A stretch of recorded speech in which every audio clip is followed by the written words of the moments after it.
DJ बजाबाइबो हो। एगो सुगना दे दह पवन से माई पचरा गवाइबो हो। माई तुहर दुआर शुभम खुशबू से डांस कराइब हो।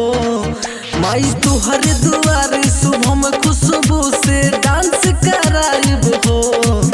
एगो बबुआ हो मोरी मैया जी, एगो ललना दे दो डीजे साबिर से डीजे बजाबाइबो हो। एगो सुगना दे दो खुशबू शुभम से डांस कराइबो हो।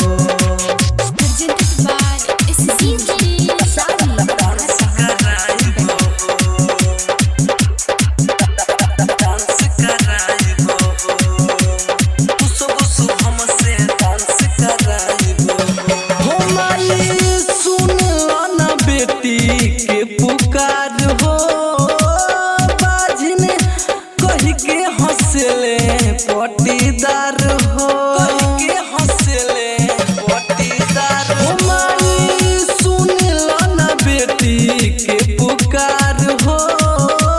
बाजने कह के हंसले पटीदार हो। माई खुश क देबू मनवा तो जगराता कराइब हो।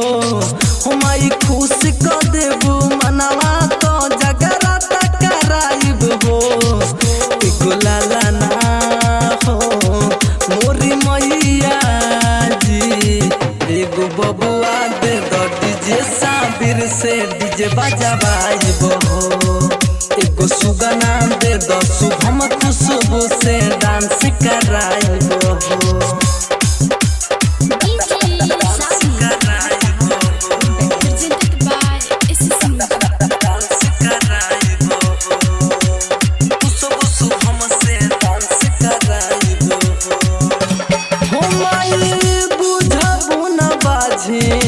के दुख के नाता केहू जिंदा देखी नहीं मुख के, देखी नहीं मुख। हो माई बुझबू न बेटी आके दुख के नाता केहू जिंदा देखी नहीं मुख के।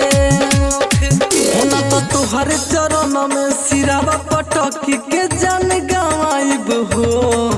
ना तो तुहर चरण में सिरावा पटकी के जान गवाइब हो। एगो ललना हो मोरी मैया जी, एगो बबुआ दे दो डीजे साबिर से डीजे बजाबाइबो हो। एगो सुगना दे दो शुभम खुशबू से डांस कराइबो हो। Recording studio red angel music Raxaul.